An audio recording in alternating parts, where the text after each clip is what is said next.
la cámara web y la presentación de William para que todos estemos al día y no nos perdamos ningún detalle de esta presentación. Me pueden dar su feedback por medio del panel de preguntas. Si está todo ok, en este momento deben ver la cámara, la webcam con la imagen de William en directo y la presentación. Y me cuentan también cómo está el audio.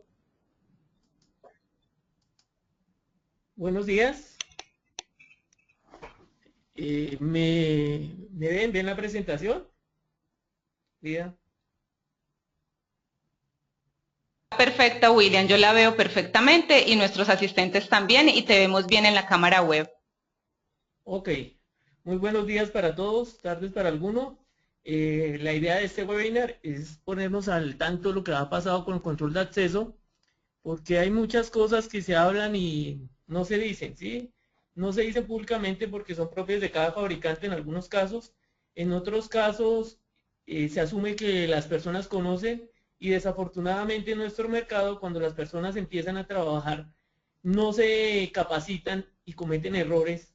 Y uno de los grandes errores es que la gente no lee los manuales. Yo siempre le inculco a los técnicos, ingenieros, instaladores, que lo primero que tenemos que hacer es leer manuales.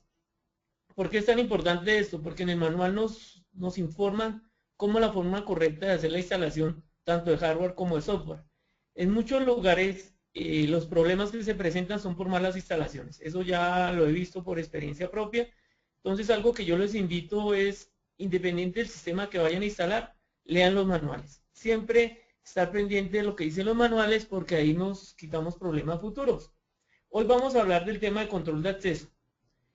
Entonces, vamos a empezar con los fundamentos básicos de qué es un sistema de control de acceso, dónde aplican, y luego iremos a hablar de una línea de control de acceso y las nuevas tendencias que se están manejando.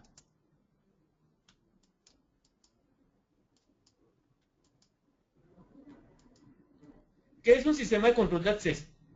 Un sistema de control de acceso es un sistema que controla la entrada y salida de elementos o personas a un área determinada. Esto es así de sencillo. Mucha gente dice acceso es entrada, no, pero acceso también es salida. Porque normalmente los robos que se ejecutan en las compañías los hacen es al final del proceso, me explico, cuando van saliendo. Nunca roban entrando. Entonces, en las empresas normalmente requisan a las personas a la entrada o las hacen pasar por máquinas de rayos X o detectores de metales, pero nunca la requisan a la salida. O en algunos casos sí lo hacen. Lo otro es que los protocolos propios de cada compañía limitan a hacer ciertas requisas. Y esto hace que los ladrones o las personas amigas de lo ajeno actúen. Desafortunadamente, la gente que está en las porterías o está en los puntos de acceso gana de confianza con los empleados y los empleados ya saben y aprovechan esta situación para llevar a cabo sus fechorías. ¿Por qué utilizamos un control de acceso? Hay muchas, pero muchas aplicaciones. Reemplazamos las llaves, control de personal, reportes de importancia, el control de activos, control de vehículos, control de presencia, verificar dónde están las personas. Pero la verdad, en Latinoamérica el concepto de control de acceso todavía lo tenemos un poquito lejos. ¿Por qué? Porque usted llega a una empresa, ve un sistema de control de acceso instalado y ve que la puerta tiene llaves. ¿Sí? Entonces uno dice, ¿para qué invierten en un sistema electrónico si lo van a dejar con llaves? Lo que sucede es que nosotros en nuestra idiosincrasia latina somos muy desconfiados. Eso es la palabra, eso es desconfianza, no es nada más. Si tenemos acceso, no necesitaremos llaves. Eso es así de sencillo. Existen dos sistemas de control de accesos, el de elementos, que también lo conocemos como apoyo a requisas, y el de personas, que es el que se instala en una compañía para verificar todo lo que está entrando y saliendo de una compañía.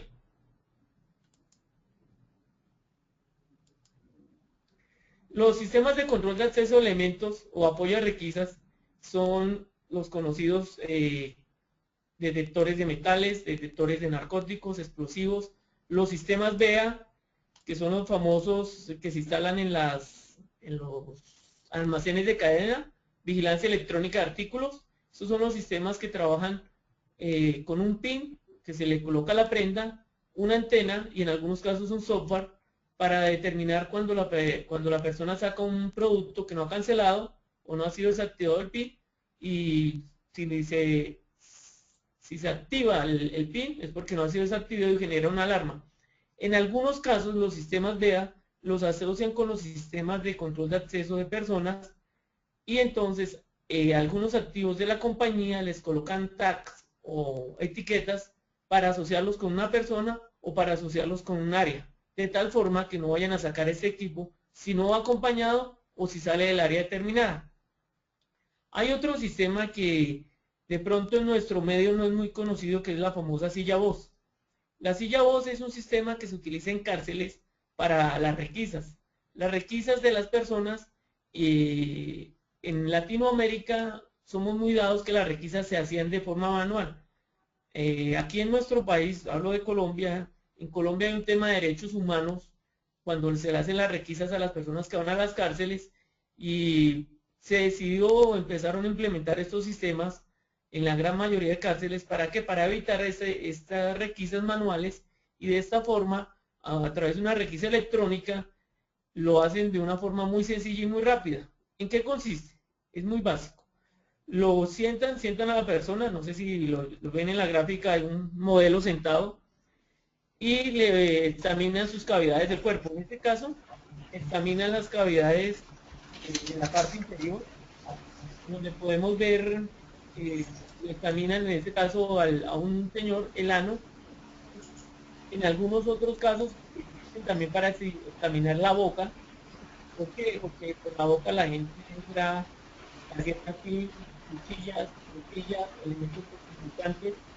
Entonces, esto le permite tomar una placa para mirar si está entrando el posible visitante, y de esta forma hacen la requisa efectiva. Con estos elementos, con la silla voz, aquí en Colombia se ha reducido la entrada de artículos a los penales. Hay otro elemento muy parecido a la silla voz, pero lo que hace es detectar las basuras. Entonces es una especie de arco donde usted ingresa la bolsa de basura, y él lo que hace es tomar como una radiografía de esa bolsa y puede ver qué contenido lleva. Pareciera una máquina de rayos X para basura, básicamente. Y están finalmente las máquinas de rayos X. Las máquinas de rayos X son las que se utilizan normalmente en los aeropuertos, embajadas, en algunos centros empresariales. ¿Para qué? Para mirar el contenido interno de las maletas. Acá, por ejemplo, podemos ver en esta valija, vemos los tenis de un personaje y vemos que lleva un arma ahí camuflado, ¿sí? Aquí también vemos sus lentes, vemos que lleva una especie como de cremas. Aquí lleva algún dispositivo electrónico. ¿Que si se le puede hacer trampa a estos sistemas? Sí, desafortunadamente sí. Los sistemas no son 100% fiables. Pero ¿en dónde está la ventaja del sistema? Es en el operador. Si el operador es bueno, el operador se puede dar cuenta que un sistema está siendo vulnerado. Pero ¿cómo el operador es bueno? Si el operador tiene capacitación. Y aquí recalco lo que hablaba al principio de la presentación: el uso de los manuales, el uso de capacitar a la persona que va a manejar el sistema.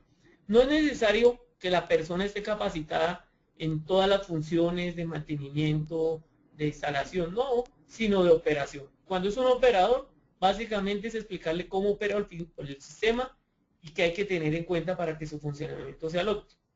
Normalmente, cuando se utilizan máquinas de rayos X, la forma más fácil de hacerle la trampa a un sistema de estos es a través de placas de plomo. No sé si ustedes se han dado cuenta que las máquinas de rayos X a la entrada tienen unas cortinas. Estas cortinas son de plomo. ¿Para qué? Para evitar que la posible radiación salga a los operadores. Igual cuando ustedes se va a tomar una radiografía de clase médica, no sé si se han dado cuenta que a usted le colocan un chaleco o le colocan una protección de plomo en el lugar donde no hay afectación, y disparan el rayos X solo al lugar donde quieren tomar la muestra. De esta forma no afectan otros órganos. El plomo es un aislante de los rayos X. Entonces, si alguien quiere hacer la travesura o la maldad de pasar un elemento por una máquina de rayos X, coloca pues una placa de plomo y puede pasar algo por debajo de ellas. Hay que tener en cuenta que esa placa de plomo la vamos a ver como una placa negra, digamos, si tuviese aquí sobre los tenis, yo vería una placa negra sobre todo ese recuadro. Y entonces aquí es donde trabaja el operador, dice, un momento, ¿esa placa negra de qué se trata? ¿Sí? Pidamos una requisa a ver qué es lo que hay dentro de esa maleta. ¿Sí? Esto lo que yo digo es la ventaja del operador. Si el operador no se ha capacitado, dice, ah, ok, un libro, puede ser un libro, pasa. Pero desafortunadamente, ¿qué sucede? No le pasó un libro, le pudo pasar un arma, le pudo pasar droga, le pudo pasar un explosivo. Entonces aquí tenemos un gran problema. ¿Sí? Los detectores de narcóticos y explosivos, esos trabajan de otra forma, esos trabajan bajo el principio de absorción de olores. ¿Sí? Entonces, existen también como los detectores de metales, unos de arco y unos de manuales, y lo que hacen es que se disparan unos, por decirlo así, aire comprimido, en el caso de los de arco, y se toma una muestra del aire en otra porción del arco, y ahí se examina si está contaminado con narcóticos o explosivos. En otros casos, en el caso de los detectores manuales, lo que se hace es con una especie de pañuelo, que en algunos casos lo llaman la trampa, ¿sí?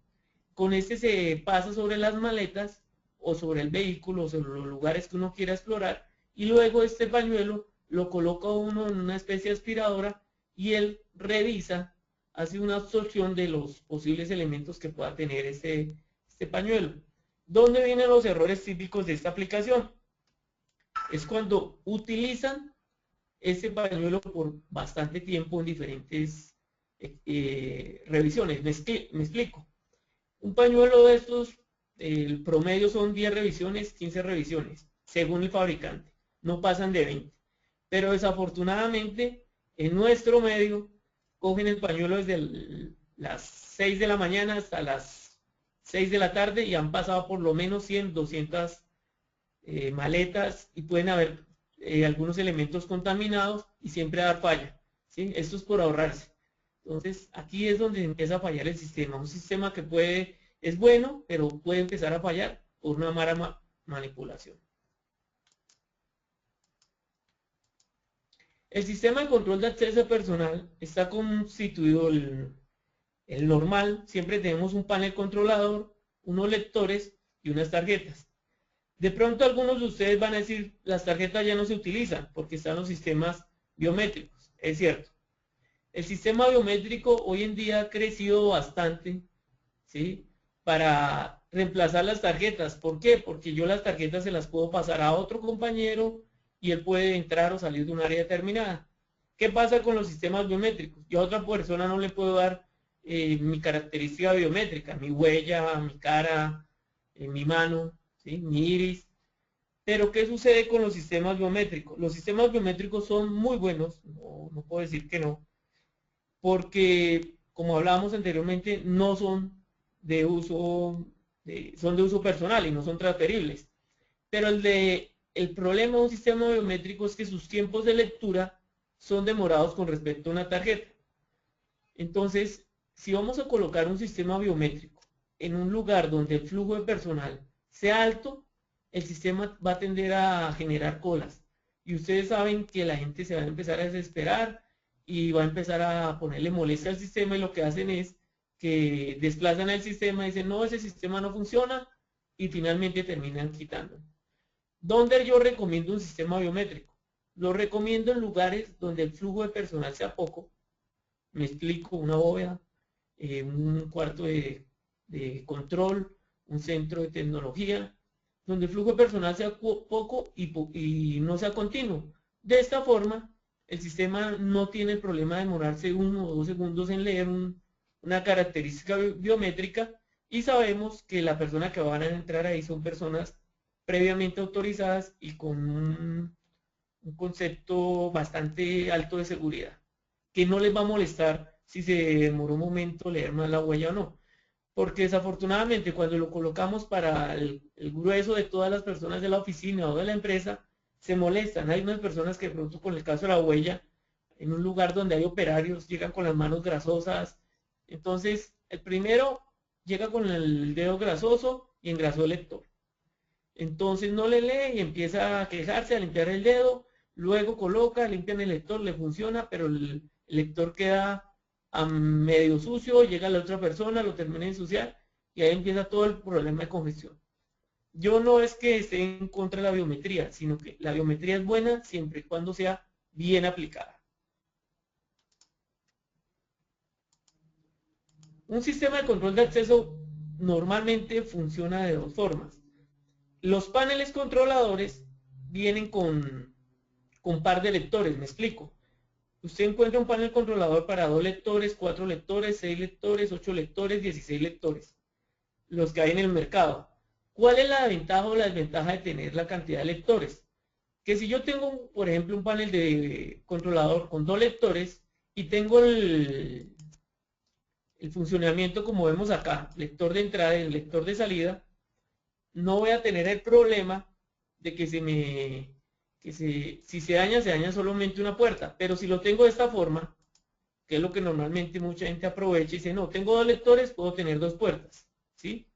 Una puerta de entrada, otra puerta de salida, perdón, 2 puertas de entrada y el botón de salida y no hay ningún problema, va a funcionar. Es cierto, funciona. Pero aquí se pierde el concepto de control de acceso. ¿Por qué? Porque el pulsador no va a quedar registrado quién lo pulsó. Me explico. Yo puedo entrar con Carlos. Y Carlos me dice, William, entre usted con su tarjeta. Yo entré, luego yo salí con botón, Carlos quedó adentro y Carlos puede oprimir el botón para que entren 5, 6, 7 personas y no va a quedar el registro de esa persona. Entonces, aquí es donde empezamos a fallar ya cuando empezamos a diseñar un sistema de control de acceso. Yo le digo a las personas, no se trata de vender más lectores, no se trata de vender más equipos, se trata de dar una solución al cliente. Cuando al cliente le mostramos qué es lo que necesitamos y realmente para qué compramos un sistema de control de acceso, créame que el cliente se va a sentir satisfecho en la aplicación. Hoy en día, la experiencia que tengo, no he visto un sistema de control de acceso funcionando al 100% de sus capacidades. Me explico. Los sistemas de control de acceso tienen muchas bondades y eso ya les da el software. Pero desafortunadamente la gente le dice, miren, ese controlador maneja 8 lectores. Y todo, sí, 8 lectores, qué bueno.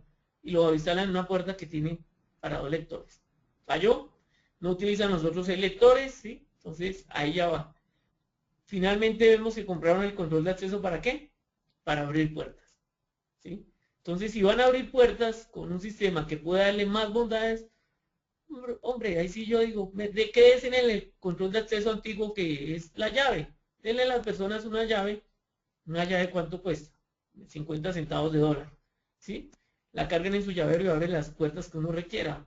Entonces, ponen unas chapas universales y listo, no hay problema, se ahorra una cantidad de dinero. ¿Cuál es el problema que va a tener? Que no va a tener informes. Igual va a suceder si no lo hago con un software que tengo instalado. Hoy en día hay sistemas de control de acceso autónomo y en red. El autónomo son muy básicos, tiene un lector, ya sea un lector de proximidad, huella, teclado, y él lo que hace que es leer y previamente verifica si la lectura que tiene están grabados en su base de datos, una base de datos muy cerrada, y lo que hace es permitir o no el acceso a una puerta. ¿Cuál es el problema de estos sistemas? Que son locales y no sacan una cantidad de reportes determinados. De pronto usted puede tener un software que le permita hacer una grabación normal.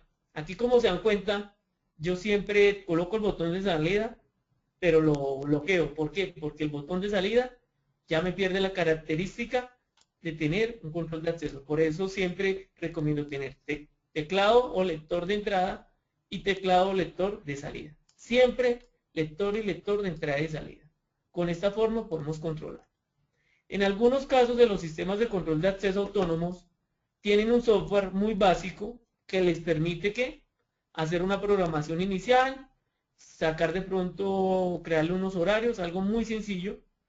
Una vez que hacemos esto, desaparece mi computadora. ¿Y qué puedo hacer yo? Con esa base de datos, írsela a cargar a otro controlador autónomo. ¿Es bueno? Sí, es bueno.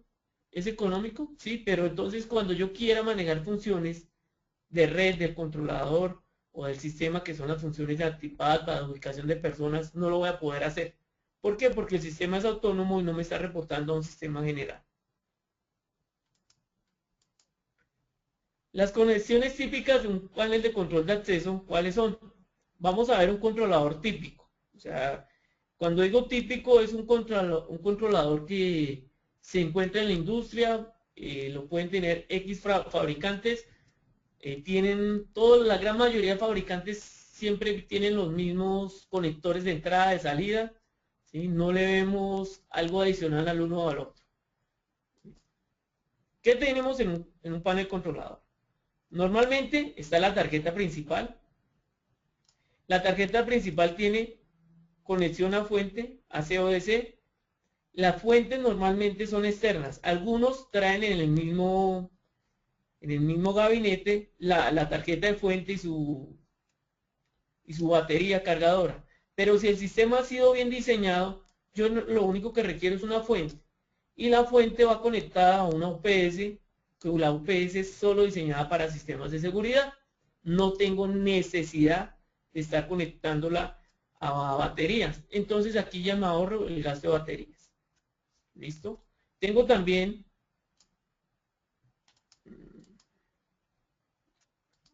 disculpen,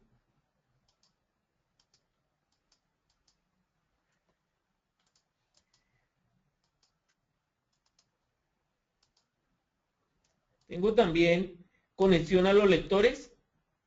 Aquí vemos que tiene un par de lectores. Conexión a una red de comunicaciones. Aquí tiene algo que dice dirección del panel.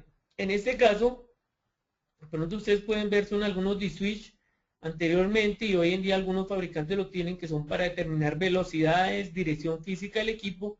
Hoy en día muchos tienen acá, es una conexión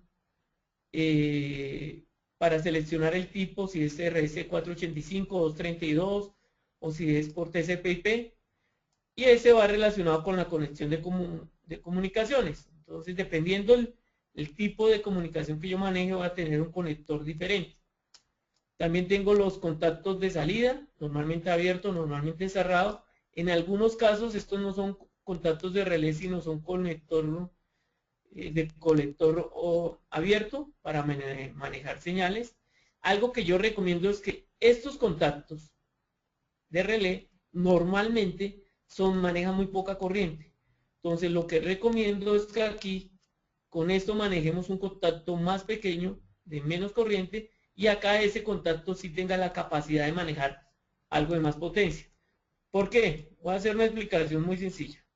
Aquí a veces conectan una cantonera eléctrica, que si soporta la corriente sí, y se activó, funcionó bien, pero en menos de 15 días un pico de voltaje de la cantonera daña el relevo que está acá. Cambiar este relevo, que si es sencillo, sí, es de soldarlo, es algo muy sencillo. Pero ¿qué sucede? Estos relevos no son comerciales. Y aquí viene el famoso relevo araña. No sé si algunos de ustedes los han visto. ¿Cuál es el relevo araña? El relevo araña es que sacan los 5 cables de los 5 terminales donde está el antiguo relevo y conectan un relevo normal comercial y lo manejan. Entonces el relevo araña va a ser un relevo que saca colgando con 5 cables. Eso queda el cuerpo de la araña y las 5 paticas que son el cuerpo, las patas de la araña. Por eso hoy en día los fabricantes también tienen productos que dicen relevo adicional, relevo de control, y los venden, ¿sí?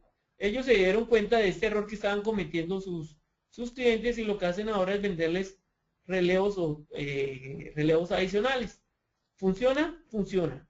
Que si uno lo puede hacer con relevos locales, sí, se puede hacer relevos locales sin necesidad de hacer la compra al fabricante. También tenemos algo que es muy importante y que mucha gente no utiliza, es la conexión del sensor de puerta o el DSM, el Door State Monitor o detector de estado de la puerta. ¿Qué quiere decir esto? Este es el que me dice si la puerta quedó abierta o cerrada. ¿Para qué? Para determinar si la persona entró o no entró. Mucha gente dice, pero ¿para qué conectamos un sensor si esto no es como una alarma? No, es que esto es diferente. Es el mismo, físicamente es el mismo contacto magnético de una alarma que se utilizan en los paneles de alarma, pero cumple una función muy diferente. ¿Qué función cumple? Cumple la función de que en dado caso, si la puerta quedó abierta y el sistema está en línea y trabaja como un sistema de red, él me va a estar enviando una señal al operador y allá le va a salir en su software que la puerta está abierta, puerta abierta, ¿sí? Y también puede generar una alarma local, de tal forma que las personas que estén cerca, lo que tienen que hacer que es cerrar la puerta. Entonces, se controla que la puerta permanezca cerrada. Opción 1. Opción 2. Cuando de pronto la persona abrió y dejó la puerta medio cerrar, el contacto se activa, pero alguien pasa y la abre. Quiere decir que la puerta se abrió, pero se abrió sin autorización. ¿Sí? Entonces también le genera ya algo como puerta forzada. ¿Sí?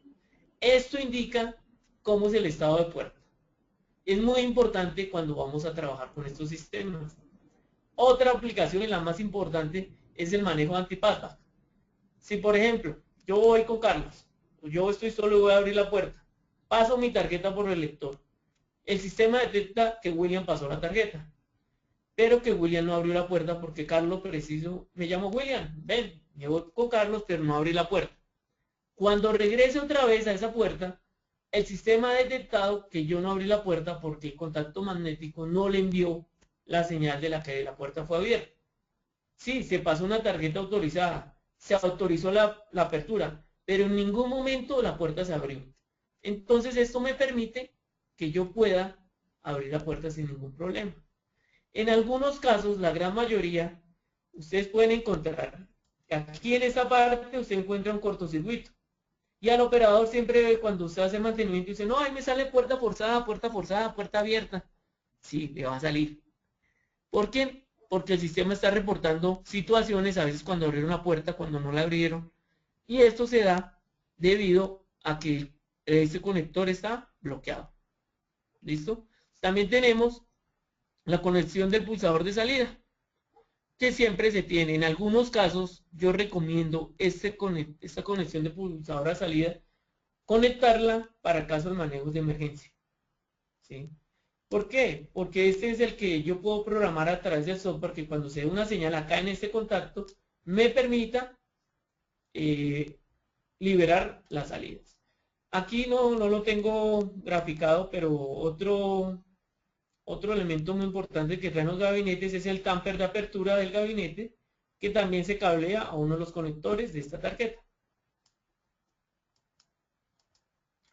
Un sistema de control de acceso de red, ¿qué tenemos? Tenemos un computador donde está el software instalado. En algunos casos se requiere una impresora para manejo de reportes. Tenemos las tarjetas, que son el elemento que van a leer los lectores. Tenemos un panel controlador, que es el inicial con que se establece la comunicación. Y este panel controlador a su vez crea una red para otros lectores, para otros controladores, perdón. Y cada controlador maneja una puerta determinada. También el sistema puede tener integración a otros sistemas como son circuitos cerrados de televisión, alarmas, sistemas de edificios, ¿sí? Aperturas a través de sensores por ejemplo, un sensor de incendio me llega acá una señal de que hay una alarma de incendio, entonces yo puedo mandar una señal de apertura a todas las puertas. ¿Sí? Aquí tenemos el pulsador de salida, que como se pueden dar cuenta, lo bloqueo. Mejor tener lector de salida, un lector de entrada y un sensor de puerta. El elemento de apertura, ¿qué es? El elemento de apertura ya puede ser la cantonera eléctrica, la cantonera magnética, una barrera vehicular, ¿sí? Una talanquera, que es lo que me permite que se dé el control o no de acceso como tal. Este elemento de apertura varía de acuerdo a la aplicación.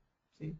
Mucha gente dice los elementos de apertura son los electroimanes. No, pueden ser cantoneras eléctricas, pueden ser torniquetes, molinetes.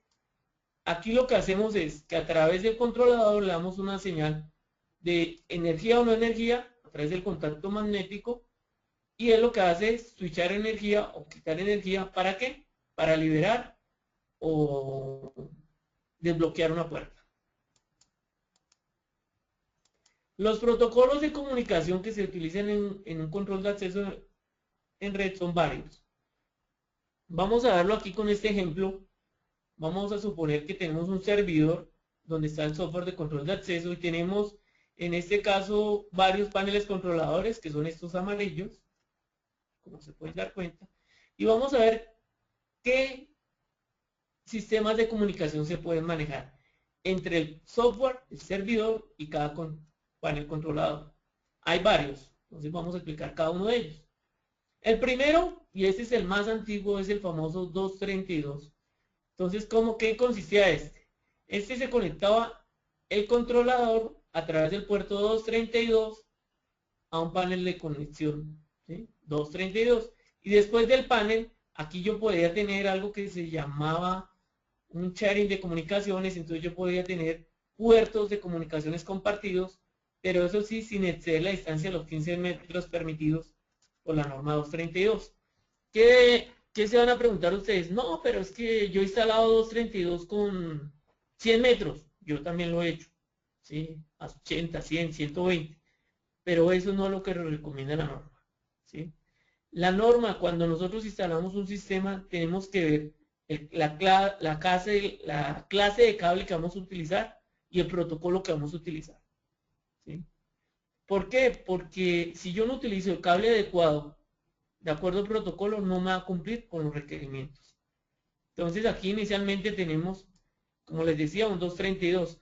Que hoy en día los servidores no vienen con 232, estamos totalmente de acuerdo. Pero vienen con puertos USB y venden los conectores de USB a 232. No coloqué aquí ese ejemplo de un conversor USB a 232 porque quería mostrar básicamente desde lo que tenemos anteriormente a lo que hemos llegado. Tenemos aquí también 232 a un conversor de 485. Y aquí tenemos ya la salida 485 que me da hasta 1200 metros entre los paneles. Esto es muy utilizado hoy en día. ¿Cuál es el problema? Que si se daña aquí este conversor, me quedé sin comunicaciones, ¿sí? Eso es algo que se puede presentar. Entonces toda la red se me va. Hay otro que no es utilizado en América Latina y es a través de los módems telefónicos. Muchos dirán, no, pero ¿por qué? Empezando, ustedes van a los locales comerciales de ventas de computadores y todos estos temas, se van a dar cuenta que conseguir un módem telefónico es un poco difícil. ¿Por qué? Porque la calidad de nuestras líneas es baja. En otros países, como en Estados Unidos o en Europa, la calidad de las líneas es alta y todavía utilizan los módems y hacen enlace vía módem sin ningún problema. La tendencia hoy en día es utilizar los protocolos TCP/IP. Entonces lo que yo hago es que mi servidor tiene una salida TCP/IP, me conecto a una red Ethernet de la empresa y acá conecto los paneles que tienen conexión Ethernet directamente y los que no los puedo conectar a través de conversores de Ethernet a 232 o conversor de Ethernet a 485 sin ningún problema. ¿Cuál es la limitante de paneles? Es la limitante que dé el software, ¿sí? La limitante de comunicaciones, eso también la determina el software. Entonces, porque hay software que dice, este software solo se puede comunicar por TCP/IP, pero nunca no dan la opción de 232 o de otro protocolo, ¿sí? Entonces, eso hay que mirarlo en el momento de adquirir o recomendar algún tipo de software. El funcionamiento de un sistema de control de acceso es muy sencillo. Primero, paso la tarjeta en un lector. Cuando digo paso la tarjeta, puede ser una tarjeta de proximidad, de código de barras, de banda magnética, de WIGAN, o puede ser en dado caso la biometría, es decir, pasar mi huella, mi mano, el iris. Segundo, el software hace una verificación de la tarjeta, ¿sí? Esta verificación la hace inicialmente en el panel controlador, si el software llega a estar fuera de línea, o si no, la hace directamente con la base de datos del software. Tercero, él mira si la tarjeta o la señal que llega está autorizada o no. Si no está autorizada, ¿qué va a hacer? Pues va a generar un reporte, que es el cuarto paso. Genera un reporte, pero no permite el acceso. Si está autorizada, activa el acceso de la persona, del contacto de apertura, y genera un reporte. Esto es lo más importante en un software de control de acceso. La generación de los reportes. ¿Por qué? Porque con esta información es la que yo puedo sacar todas las estadísticas y todo el comportamiento de mi software de control de acceso en la empresa. ¿Sí? Siempre tenemos que cumplir estos 4 pasos. Siempre. Vamos a hacer aquí un pequeño resumen de qué va a tener un sistema de control de acceso. Primero va a tener un software que va instalado en un servidor. Ese servidor tiene unos clientes que son los diferentes usuarios que pueden manipular el software. ¿Hasta dónde lo pueden manipular? Hasta el nivel de acceso que yo les dé como administrador. ¿Me explico? Yo puedo decir, esta persona puede llegar hasta autorizar o pedir reportes. Esta no. Esta solo puede crear tarjetas. Esta no. Viene ahora el hardware asociado. ¿Cuál es el hardware que tiene un sistema de control de acceso? Aquí en este ejemplo pongo el conversor. Voy a suponer que no tengo, sino que estoy saliendo con un puerto 232 o USB y tengo una conexión directa a 232 o un conversor 485 o un terminal server IP. Conecto mi panel controlador. ¿Sí? El panel controlador aquí, pues saco la tarjeta, por decirlo así, para que la gente... Esta es la tarjeta interna de mi panel controlador. ¿Y qué empiezo a conectar ahí? Ya empiezo a conectar el imán, los lectores, pulsador de emergencia en algunos casos. Este caso es el pulsador de salida. Pulsadores de emergencia, alarmas locales, nuestro querido y famoso DSM, ¿sí?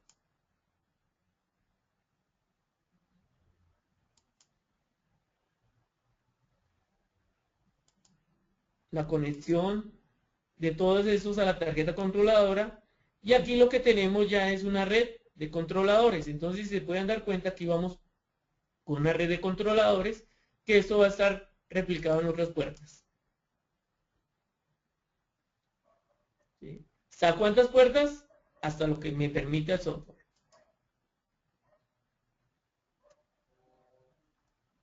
Entonces, como se pueden dar cuenta, aquí tenemos toda todos los elementos que se están instalados, toda la nomenclatura de cada uno de ellos. Como comentaba Válida, esta información la vamos a hacer llegar para que usted la tengan presente. Hoy en día, yo tengo que resaltar WIGAN. WIGAN, como ustedes saben, es un protocolo de salida. Si yo tengo mi lectora y el protocolo es WIGAN y la controladora lo recibe, lo puedo conectar. Si no es WIGAN, no lo puedo hacer. También hoy en día hay lectores que se conectan vía 485. ¿Sí? Entonces ya la conexión permite que el lector esté más lejos de la controladora, hasta 1200 metros, como lo hace el protocolo. Algo que es muy importante y que yo siempre tengo en cuenta, que les digo a mis estudiantes, es que cuando vayan a conectar esto a través de 485, utilicen el cable de 485. Me explico. El cable UTP es un cable de datos para cableado estructurado y sistemas de red. No es un cable para cablear RS485. Que si funciona, sí puede funcionar, pero no es un cable de RS485. Los fabricantes de cable tienen estos tipos de cable, que son más caros, porque no es un cable comercial que se maneje normalmente. Entonces, como nos damos cuenta, aquí está cada uno de los elementos. El relé auxiliar, que era el que les explicaba, que para manejar la carga, lo manejamos a través de un relé auxiliar y no directamente desde la tarjeta controladora. Y aquí tenemos una palanca de emergencia, en este caso utilizo una palanca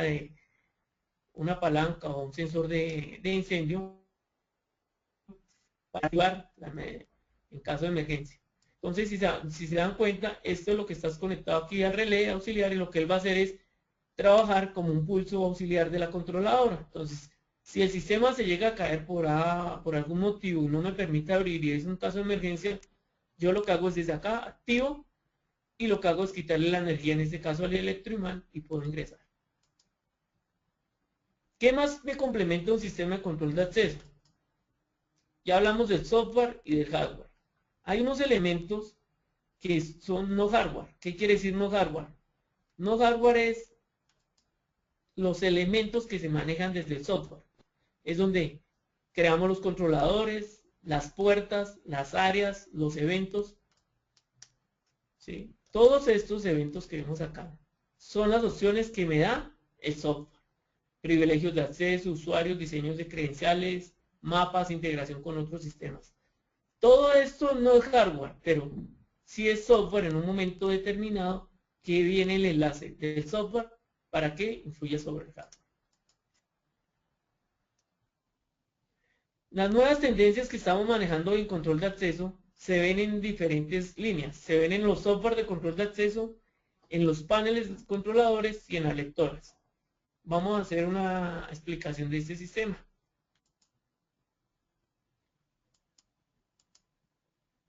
Software embebido. ¿Qué quiere decir esto?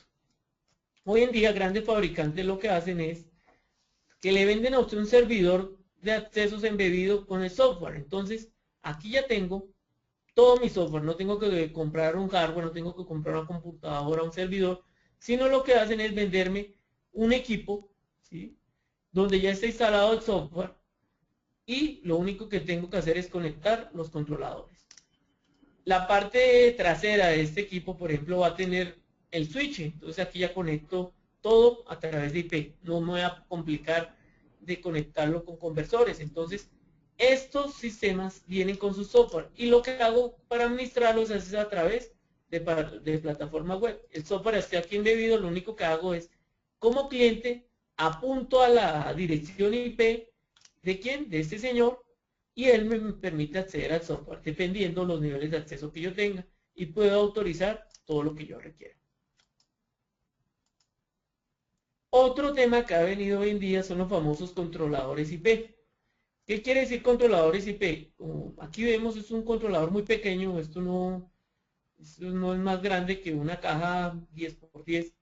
Y estos controladores lo que hacen es que aquí manejan sus entradas de lectores, salidas de lectores, y él directamente se conecta a través de la red IP. Estos ya tienen la ventaja que son PoE. ¿Qué quiere decir PoE?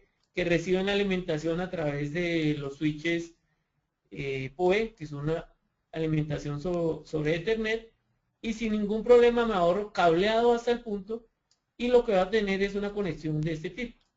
Entonces aquí tengo mi controlador IP con PoE, me conecto al switch PoE, mis dos lectoras, mi cantonera eléctrica para este caso. Él también tiene las entradas de pulsador, si voy a manejar. Con él puedo manejar igual 2 puertas o una puerta con lector de entrada y lector de salida. ¿Y qué hago? Me conecto al software de control de acceso y los clientes del sistema de control de acceso. Puedo tener una red de estos equipos. La ventaja es que aquí ya me estoy ahorrando el cableado de energía, ¿sí? Entonces, todo está por una sola red. Hoy en día, también hay una nueva tendencia, que la vamos a ver más adelante con los controladores. ¿Qué es esa tendencia? Esa tendencia es tener controladores con lector embebido. Entonces, ya viene el controlador con el lector embebido, ¿sí?, y él mismo da toda la señal. Si yo quiero un controlador con doble lector, entonces conecto un lector como esclavo, ¿sí?, y aquí, por ejemplo, me voy a través de la red TCP/IP y entro aquí al software. En este otro caso, tengo lectores móviles para aplicaciones móviles. Esto es muy utilizado, digamos, en bases militares, en empresas donde quieren controlar la entrada del personal que llega en un bus. Entonces la persona le da pereza bajarse, o no es que le dé pereza, sino para evitar que todos marquen, que no se hagan filas, se sube un supervisor con un lector de estos, lees las tarjetas, para el caso de este lector, o aquí puede leer las huellas, inalámbricamente él transmite y todo va a mi base de datos. También, como esto está sobre una red Ethernet, puedo tener conversores para conectar controladores 485, ¿sí? Y acá mire, aquí tenemos también otro controlador o controlador lector 485 que se conecta a través de este conversor. Esta es la tendencia que se está manejando hoy en día. Entonces, si nos damos cuenta, la red TCP/IP ya está manejando todo. Aquí adicional tenemos el control de carnetización, sistemas de integración con DVRs, cámaras, sistemas de integración con sistemas de intrusión, y faltaría tener aquí aplicaciones de incendio, ¿sí? Y si se dan cuenta, esta tendencia lo que va a tender a hacer es que el sistema se convierta en un sistema BMS, que es controlar todo el edificio, ¿sí? Esto es lo que tenemos. Tenemos un software montado en un controlador, en un servidor, la red, los diferentes controladores IP con alimentación PoE, y aquí vemos que es lo que tiene un punto de puerta. Tiene sus dos lectores, ¿sí? Tiene la cantonera, el botón, todo lo que requerimos, y esto es lo que se está atendiendo. Aquí nos ahorramos todo el cableado de energía. ¿Cuál va a ser la falla? De pronto, si llega a fallar uno de los switches PoE, se cae la comunicación. Pero ¿cuál es la idea? La idea es que el switch PoE tenga la alimentación y todas sus características de control desde el mismo cuarto de control donde se está manejando el control de acceso. Ahora vamos a hablar de una nueva tecnología que está llegando. No es que esté llegando al mundo, esto ya lleva muchos años, esto estamos hablando que lleva unos 5 o 6 años, si no es más, y son los lectores NFC. Este tipo de tecnología viene asociada con una aplicación. ¿Qué significa NFC? Significa Near Field Communication o comunicación de campo cercano. Es una tecnología de comunicación inalámbrica de corto alcance y alta frecuencia para intercambio de datos entre dispositivos. Esto empezó a utilizarse en los teléfonos celulares y es hoy en día que se utiliza en teléfonos celulares. ¿Para qué? Para que ustedes de su teléfono celular puedan realizar compras, pueda acceder al transporte público, pueda comprar tiquetes, pueda entrar a la empresa, ¿sí? Tienen mucho manejo. En un próximo tutorial voy a hacer una explicación más detallada de este tipo de lectores y sus alcances y cuál es la diferencia con otras tecnologías que se manejan, ¿sí? Aquí lo vemos, ustedes ven con su teléfono, está abriendo su cuarto, ¿sí? Entonces, ¿cuál es la diferencia con los lectores nuevos o con los lectores que existen actualmente? Es que todo esto se maneja a través de un teléfono. Entonces, los lectores, la tecnología está en el teléfono. ¿Y qué pasa? Lo que yo hago es que si el lector es NFC, lo que él me va a hacer es me va a permitir conectarlo a un controlador, y si se valida la información del código que tengo en mi teléfono y está autorizado en el software, me permite el acceso o no. Como les decía, aquí vemos varias aplicaciones. Yo puedo transferir contenidos. ¿Qué quiere decir esto? Si mi teléfono tiene NFC y el suyo también, yo ya no tengo, que no tengo Bluetooth, no importa. NFC sería la competencia Bluetooth, digamos que sí, pero con la diferencia que Bluetooth tiene más alcance, ¿sí? NFC es una rama de la radiofrecuencia. Puedo pagar entradas, identificación, control de asistencia, accesos, acceder a mi computadora, controlar funciones de mi vehículo, realizar pagos. Esto es algo muy utilizado hoy en día, ¿sí? Aquí en Colombia, en Latinoamérica no se ve mucho, pero en Japón y en Europa ya esta tecnología se está utilizando bastante. En el transporte, para el acceso a los metros, a los trenes, es muy utilizado. Entonces, esto no es que sea el futuro, esto es el presente. ¿Qué sucede? Que de pronto no ha llegado aquí a la parte de seguridad. ¿Por qué? Porque usted en la empresa no puede pedirle a todos sus empleados que tengan teléfonos smartphone. Ojo, esto solo aplico con teléfonos smartphone, ¿sí? Y que tengan esta función. La gran mayoría de fabricantes hoy en día la están sacando. Usted puede consultar si su teléfono tiene esta aplicación o no. ¿Qué pasa? Como esto es un mundo de competencia, hoy vemos que si el fabricante A saca una cosa, el fabricante B al otro día la tiene, fabricante C al otro día, y finalmente todos empiezan a hablar el mismo idioma. ¿Por qué? Porque necesitamos estar globalizados y compartir la información. Allá es donde vamos.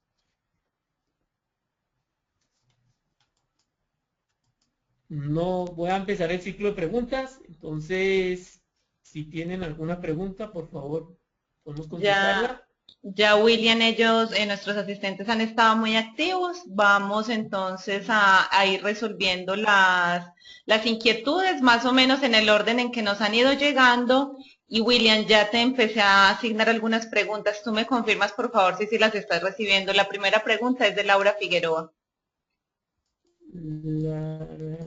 Laura Figueroa. Te debe llegar como Es te llegó cierto, ahorita la... Ok, perfecto.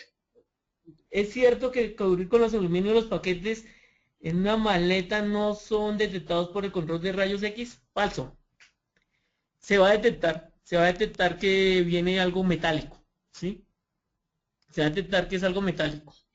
Eso que pregunta Laura aplica para los sistemas de vigilancia electrónica de artículos. Mucha gente hace lo que llama el maletín biónico o la bolsa biónica, que es cubrir con aluminio, ¿sí? Y cuando pasa por el campo de la antena, lo que hace es bloquear la posible señal de radiofrecuencia y hacen el robo. En los sistemas B así aplica. En las máquinas de rayos X no aplica. Listo, William, te acaba de pasar otra pregunta que nos hace Héctor Satrush. Héctor Satruz, de Panamá. Sí, sí, nuestro querido Héctor está acá muy pendiente de tu ¿Qué webinar también. opinión me merece el uso de celulares como tarjetas de acceso? No estoy de acuerdo. O sea, personalmente no estoy de acuerdo utilizar un celular como tarjeta de acceso. ¿Por qué? Porque hoy en día la gente depende del celular, ¿sí? Si usted no tiene un celular de X gama, no puede aplicarlo para el sistema de acceso. Uno. Lo otro es que los, los proveedores de sistemas de acceso no han estandarizado los lectores NFC para aplicaciones. Hay lectores que son múltiples tecnologías, Héctor, me explico. Lectores que le permiten leer NFC, proximidad, WIGAN, sin ningún problema. Pero ¿qué pasa? Este tipo de lector incrementa el costo de la instalación. Entonces, un lector que normalmente le vale $80, con un múltiple de tecnología le va a valer $200.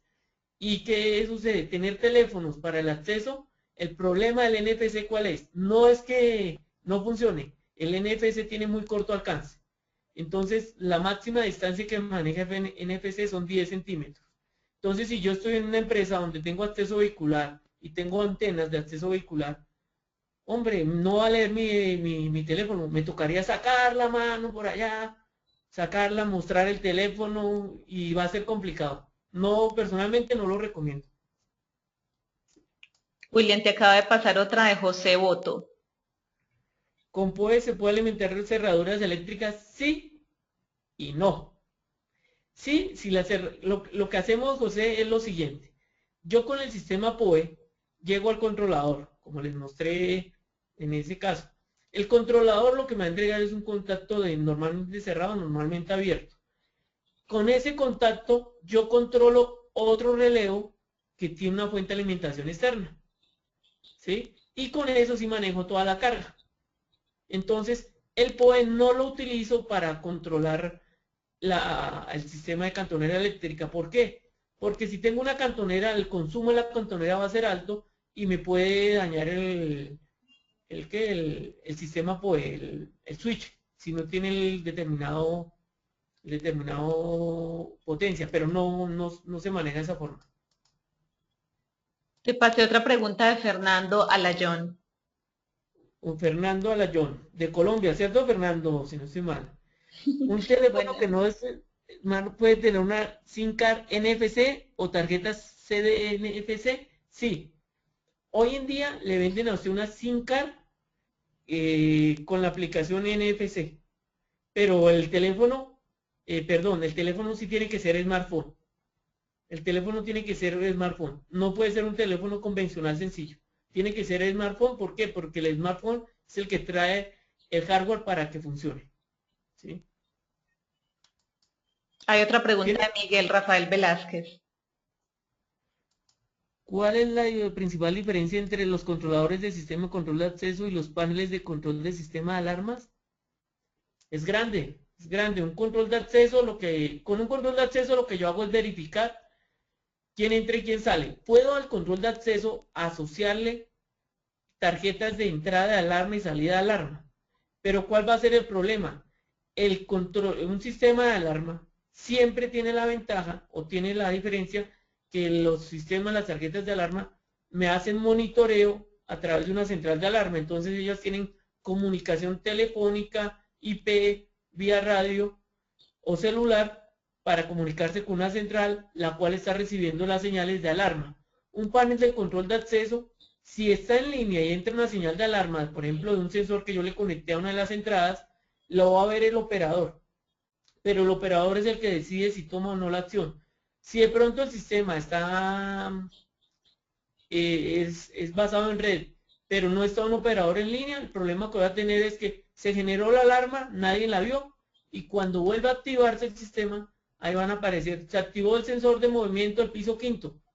Sí, se activó a qué horas, a las 11 de la noche, y son las 8 de la mañana, y voy y miro, oh, me robaron el piso quinto, porque no hay una persona supervisando. Entonces, alarmas, accesos es accesos, y la diferencia son grandísimas, porque los paneles de alarma están dedicados para recibir señales de alarma, ¿sí? Y los paneles de acceso son dedicados para recibir señales de control de acceso que me controlan entradas y salidas. Te pasé otra pregunta del señor Carlos Pirosinski. Carlos nos pregunta, ¿es posible tener una lectora que funcione mediante POE y a la vez conectar diferentes sistemas mediante? Sí, sí es posible. Yo puedo tener una lectora POE. ¿Qué sucede, Carlos? A Latinoamérica no ha llegado. O sea, aquí en América, hablando de Latinoamérica y Estados Unidos, esto no lo han aplicado bastante. En Europa sí lo están haciendo. En Europa, en Inglaterra, que fueron los pioneros de estos sistemas, y en España ya los están, en España y gran parte de Europa los están utilizando. Yo puedo instalar mi lectora POE sin ningún problema en una base, en una red que tenga POE y ese switch POE que maneje otros elementos. ¿Qué se aconseja? Que la red de seguridad sea para seguridad y no compartirla con los de IT. ¿Por qué? Porque nuestros amigos de IT, ellos son muy celosos porque cuando usted conecta, sea paneles de alarma, paneles de acceso, cámaras, dicen, no, es que está ocupando la línea y se nos va a llenar, va a haber flujo de datos y se cae y no, ellos son muy celosos, ellos no comparten su información, ellos también piensan que de pronto porque somos de seguridad vamos a llegar a hacer algún hackeo. Eso es falso. Lo que yo recomiendo es que las redes de seguridad se manejen por aparte de seguridad o en dado caso en la misma infraestructura de red se creen redes virtuales para el manejo de lo que tiene que ver con seguridad. Pero sí puedo compartir el POE con otros sistemas de seguridad. William, ahí ya tienes una pregunta de Marlon Taopanta. Sí, Marlon, es recomendable que se utilicen los sistemas biométricos de una entrada donde la seguridad es de nivel 2, es decir, avanzado. Marlon, sí, o sea, hay que mirar dos cosas. El nivel de seguridad que vas a manejar en ese sitio, por los documentos o por la información que se mantenga. Y dos, el flujo de personas que entren en esa área, ¿sí? Aconsejo que cuando manejen biométrico de entrada y biométrico de salida, ¿sí? ¿Para qué? Para no hacerle cargar a la persona que biométrico y tarjeta, o a menos de que en la empresa manejan tarjeta. ¿Cuál es el error que cometen muchas personas? Instalan el biométrico a la entrada y a la salida, un botón. Porque es que el lector biométrico es más caro. Pero sí lo recomiendo en donde el nivel de seguridad ya sea más alto. Sí lo recomiendo. Y el flujo de personas sea poco. Hay William, otra, hay otra de Manuel Onésimo Calvo. dice, al momento de hacer un proyecto de control de acceso, ¿qué características debemos tener en cuenta? Bueno, ¿qué características? Aquí lo primero que tenemos que hacer, yo les recomiendo, y esto es algo que manejo en los cursos, hacer un checklist. Primero preguntarle al cliente qué necesita y para qué lo necesita. ¿Sí? De esta forma usted va a ver cuál es el alcance que tiene el proyecto. Porque si su cliente le dice, mire, yo lo que necesito es abrir y cerrar esa puerta y saber quién entró y quién salió, hombre, puedo instalar un sistema muy sencillo. Y aquí es donde viene el error comercial. Mucha gente dice, mire, yo le instalo un sistema de esta forma, muy sencillo, pero es caro porque es que usted lo puede ampliar al futuro. Entonces, usted ahorita controla 2 puertas, pero este software le permite controlar hasta 100 puertas. Uy, qué bueno. Entonces sí, véndame el software de 100 puertas. ¿Cuándo la empresa llegó a 100 puertas? Nunca. Yo lo he visto, o sea, el porcentaje de uso que le dan un software de acceso, en promedio es del 20 al 30%. ¿Sí? Acá en Colombia hay empresas muy fuertes en la venta de control de acceso. Conozco una empresa que lleva muchos años liderando este tema de acceso y ellos han hecho aplicaciones casi hasta un 80%. ¿Por qué? Porque conocen todas las ventajas del software que están ofreciendo y se las venden a su cliente. Aquí es donde uno entra a competir con los otros proveedores y sabe vender las bondades que tenga el software. Eso es lo que diferencia un proyecto del otro. Lo que yo pueda vender y que sea aplicable. No, no cometer el error de decirle al cliente, sí, este sistema le permite prender luces, un ejemplo. Sí, entonces ya lo compró, lo instalaron y dice, no, yo quiero que me prenda las luces. Ah, sí, pero es que para prender luces hay que comprar la licencia adicional y el hardware adicional. ¿Qué va a pasar? El cliente se va a sentir que lo estafaron. Y usted sabe que perder un cliente es muy fácil, recuperarlo imposible. Entonces yo aquí recomiendo que hagan una evaluación con su cliente de qué es lo que requieren, qué necesita verdaderamente. Y no es vender por vender. A veces usted puede vender algo muy económico y crea una buena relación con el cliente y el cliente siempre va a ser usted su primera opción porque le vendió lo que necesitaba, no le vendió cosas adicionales, cosas que no requería. Y eso es lo que yo me he encontrado. Alguna vez haciendo una auditoría en un cliente, fui y miré, le dije, oiga, pero usted puede hacer esto, puede controlarlo lo otro. Me dice, ¿pero por dónde? Le digo, no, solo activar esto y esto. No me lo dijeron y esto lo compré hace 5 años. O sea, yo he perdido plata. Y no la ha perdido, la ha desaprovechado, que es diferente, pero ahí es donde fallamos. Pero sí se puede hacer. Te acabo de pasar otra pregunta de Ana Cristina Cambronero. Ana Cristina, buenos días, ¿nos podría comentar sobre el sistema anti-passback? Ok. Esto, en un curso esto es toda una mañana, pero lo vamos a hacer, como yo digo, versión larga, versión corta. Como dice un amigo, camino de Caperucita largo, corto. Vamos a hacer Caperucita corto, o sea, se va por el lado del lobo. Es muy sencillo. Un antipassback es el antipaso. Entonces, si yo paso mi tarjeta o voy a entrar a un área, tengo que salir. Es decir, la puerta que yo voy a controlar tiene que tener lector de entrada y lector de salida. Entonces, si yo pasé, tengo que salir. ¿Sí? Si yo entré, tengo que salir. Pero, por ejemplo, entro William con Carlos. Carlos marca la entrada, pero William no la marca. Cuando yo voy a salir, así esté autorizado en esa puerta, el sistema no me va a dejar salir porque en ese momento, William, usted no entra. ¿Sí? Eso es el famoso antipassback de paso. Hay varias clases. Hay otro antipassback, por ejemplo, de ruta. El de ruta es que dice, William para llegar a la puerta del tercer piso tuvo que haber pasado por la puerta de entrada de recepción, por la puerta de entrada del primer piso, la del segundo y llegar a la del tercero. ¿Qué pasó? Yo entré por recepción, pasé por la del primero, pero cuando fui a subir al segundo piso me fui con alguien que me fui detrás de él. Eso se llama tailgate, el seguimiento, o sea, lo seguí pero no marqué. Y cuando llega a entrar a la tercera, el sistema va a decir, un momento, usted no puede pasar. Yo estoy autorizado, pero ¿qué pasa? No he hecho la ruta lógica. ¿Sí? Entonces ahí no me permite pasar. Ese es otro sistema de anti-passback, ¿sí? Eso es lo que hace el anti-passback. Pero aquí es donde yo les digo que el contacto magnético es muy importante tenerlo. ¿Por qué? Porque él detecta si la persona abrió o no la puerta y de pronto si no la abrió pueda volver a entrar o pueda salir. Y el anti-passback no se ha activado. Ese es el concepto de anti-passback. William, tienes otra pregunta de Cristian Carballo.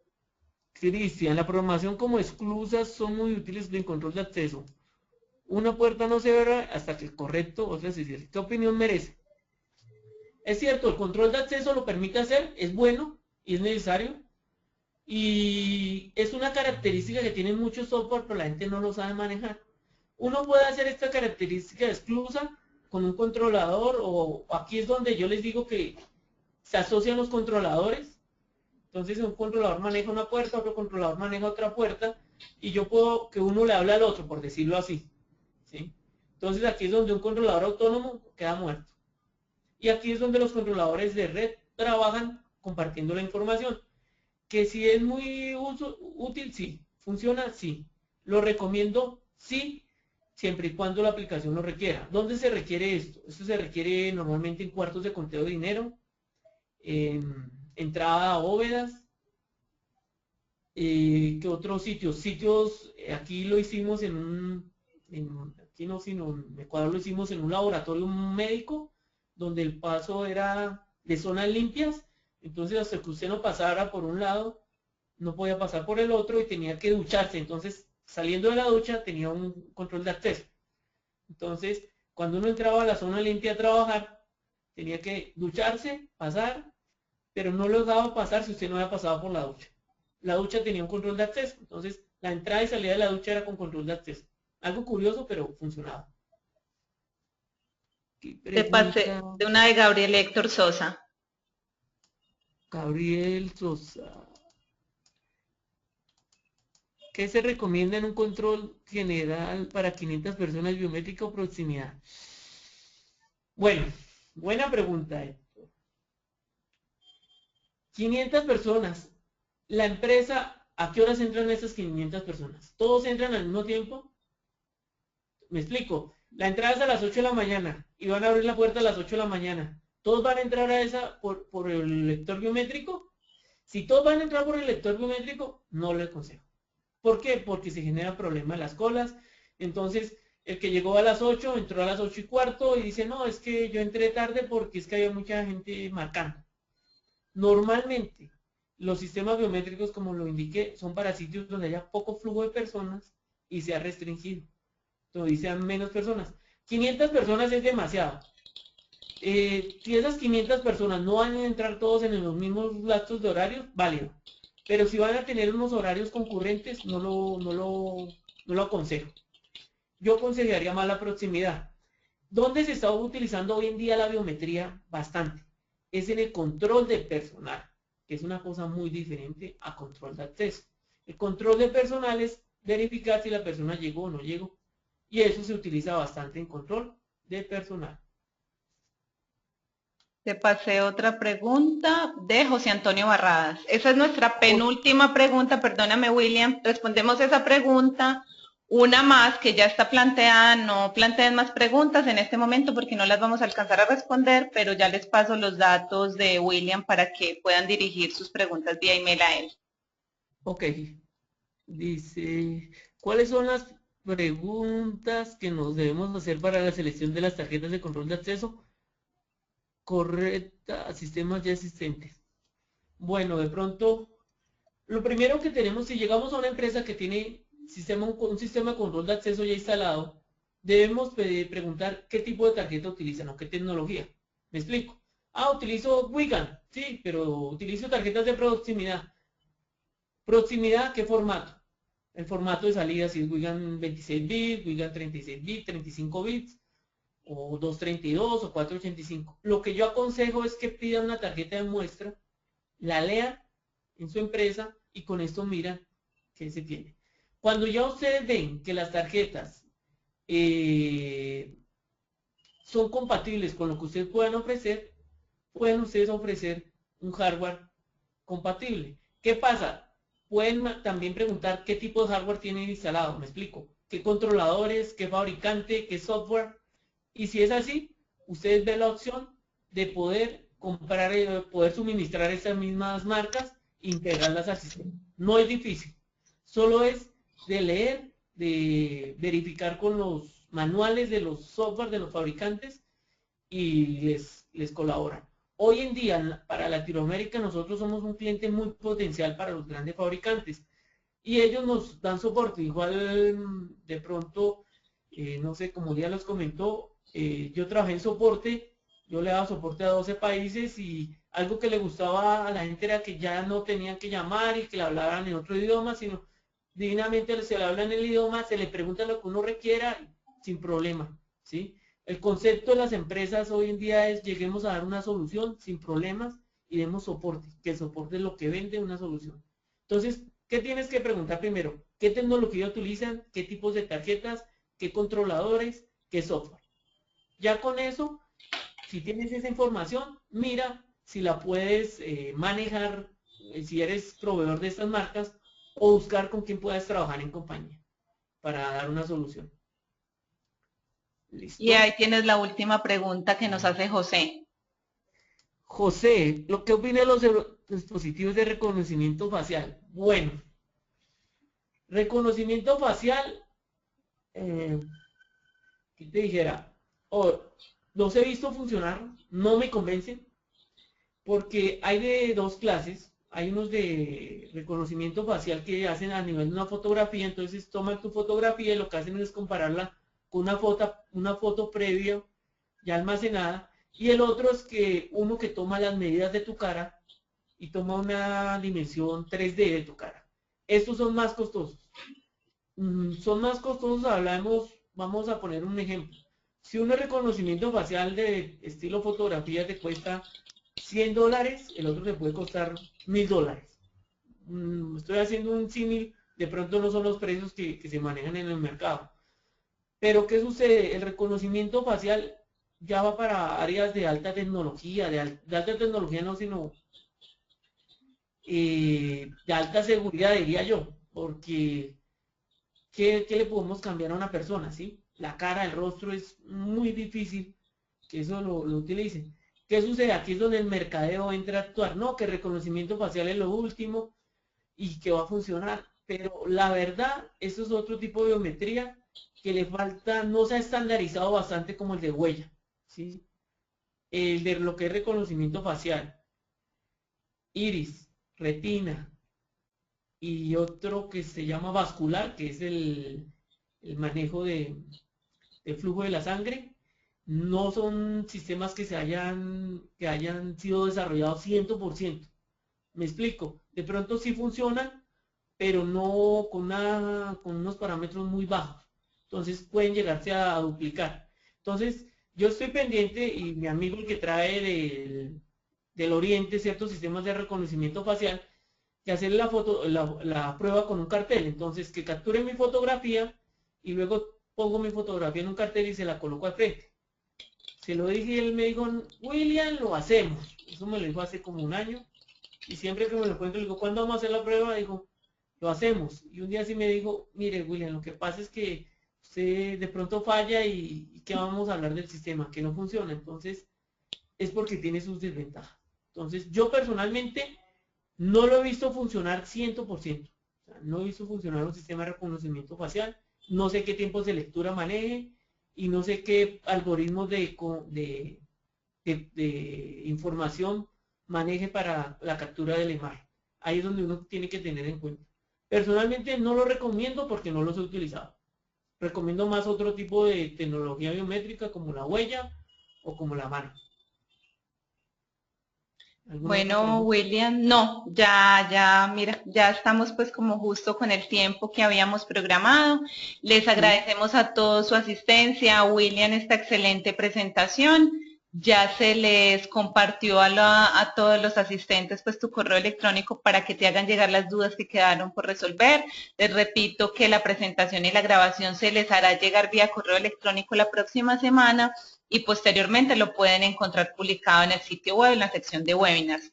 Así que a todos muchas gracias, William, y pues no, gracias a ti de verdad, excelente presentación, tuvimos más de 200 personas en la sala, así que bueno, no sé si quieres hacer algún comentario final ya para despedirnos. Sí, yo quiero invitarlos a dos cosas. Primero, que estén verificando la información que publicamos en Noticias Alas. Yo voy a publicar ahorita un artículo con respecto a NFC, donde explico sus características y sus diferencias con la radiofrecuencia. Y también que estén pendientes de los cursos que se manejamos a través de la asociación, todos los cursos donde ustedes pueden compartir con nosotros ya una forma personal sus inquietudes y podemos resolverlas y también capacitarse. Algo que es clave para nuestra función en el trabajo es estar capacitados. ¿Cómo nos capacitamos? Tomando cursos a través de la asociación, ¿sí? O segundo, también autocapacitación, es decir, leer los manuales de lo que vamos a instalar, de lo que vamos a proveer. Y eso es querer, es poder. Yo le digo a la gente hasta dónde quiere llegar, hasta donde su cabeza lo deje llegar. Pero la capacitación es clave. Lean los manuales, ¿sí? Gastarse media mañana leyendo un manual le va a evitar a usted problemas a futuro. Lo digo ya por experiencia. ¿Sí? A mí me sucedió hace muchos años, yo no leía manuales. No es que no supiera leerlo, lo que pasa es que no tenía la cultura de leer. Entonces yo los invito a que lean. Estén capacitándose de todos los sistemas que salen. Estos webinars son muy importantes porque ustedes tienen aquí la oportunidad de compartir con personas de diferentes gremios del sector que tienen la experiencia y estamos dispuestos a colaborarles. Si tienen alguna consulta, pregunten. O sea, yo si les puedo consultar y si les puedo ayudar, les respondo. Si no puedo, les digo, no puedo, ¿sí? O les doy una respuesta o miramos aquí le preguntamos. De mi parte, con mucho gusto lo que requieran. Y los invito pues a los cursos, a revisar los webinars y a leer la información que publicamos en la página. Muchas gracias por su tiempo y gracias, Lida, por esa oportunidad de poder compartir nuestra información. Claro que sí, William, no. Muchas gracias a ti de verdad. Y bueno, gracias a todos por acompañarnos. Recuerden que tenemos ya otro webinar programado dentro de 8 días sobre biometría, así que creo que va a ser muy interesante para complementar todo esto que acabamos de ver en tu presentación, William. Sí, les cuento, la persona que va a presentar el otro webinar, lo conozco y tiene la experiencia, que ya a él sí lo pueden bombardear con todo de la biometría. Bueno, Pero entonces conozco todos esos temas nos va a servir mucho. Casualmente quedaron programados uno tras otro y creo que va a ser una casualidad que le va a aportar mucho a las personas que nos van a acompañar en los dos webinars. Entonces, bueno, William, muchas gracias a ti, pues, y vamos a estar en contacto, y a todos nuestros asistentes, pues, muchísimas gracias por acompañarnos como siempre. Recuerden que dentro de 8 días les hacemos llegar todo el material y también nos vemos en el próximo webinar. Muchas gracias y feliz tarde a todos. Feliz tarde. Gracias, chao, gracias.